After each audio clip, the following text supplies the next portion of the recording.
ça a débuté au secondaire, en fait. J'ai eu des cours d'économie. Puis ça a particulièrement piqué mon intérêt. J'ai vraiment aimé ça. Ensuite, ce qui a fait que j'ai pris les options au cégep en sciences humaines. Puis ça a confirmé mon intérêt pour le domaine. Puis c'est ce qui a fait, j'hésitais entre le droit et l'économie pour l'université. Puis j'ai choisi l'économie parce que je trouvais que c'était des notions que j'allais apprendre nulle part ailleurs qu'à l'école. Puis que c'était une base qui allait me permettre de mieux comprendre le contexte, l'actualité, mon environnement. Non, je ne regrette pas du tout. Franchement, c'est vraiment c'est un domaine hyper intéressant, très enrichissant. Puis, ce que je voulais en étudiant dans ça, d'apprendre des notions que je n'apprendrais pas ailleurs, c'est effectivement ce qui se produit.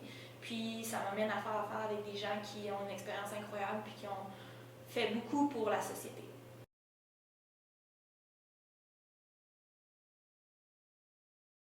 Moi, je travaille pour la fonction publique québécoise. J'ai travaillé au Conseil du Trésor, puis là, je suis au ministère des Finances.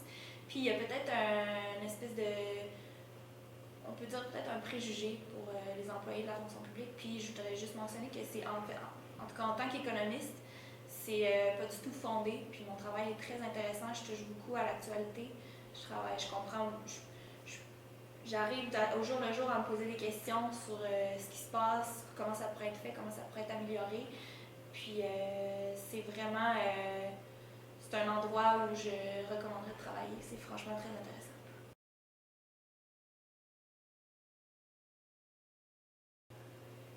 Oui, absolument. En fait, à l'université, c'était beaucoup plus mathématique que ce à quoi je m'attendais, je dirais. Mais ça m'a vraiment donné des outils d'analyse qui maintenant me servent tous les jours dans mon travail. Je ne travaille pas directement en prévision, mais j'ai appris à réfléchir d'une certaine façon qui me permet d'aborder des problèmes, des projets économiques qui d'une façon type là, à l'économiste, puis ça me rend vraiment service.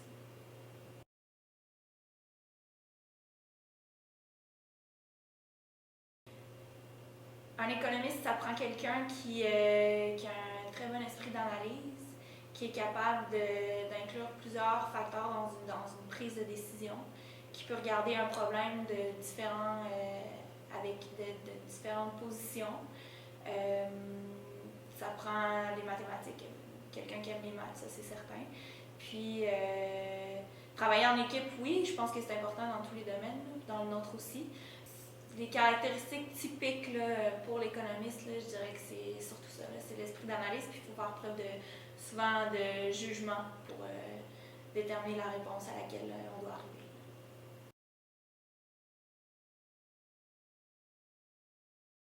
Oui, il y a Jacques Parizeau, un grand économiste qui a fait énormément pour le Québec. Euh, Ensuite, il y a les gens avec qui je travaille au jour le jour, il y a mes patrons. Il y en a plusieurs, je suis au ministère des Finances du Québec, puis il y en a plusieurs qui sont économistes. C'est des exemples pour moi, c'est des gens qui ont une façon de travailler efficace, puis qui arrivent à prendre des décisions, qui arrivent à prendre les meilleures décisions selon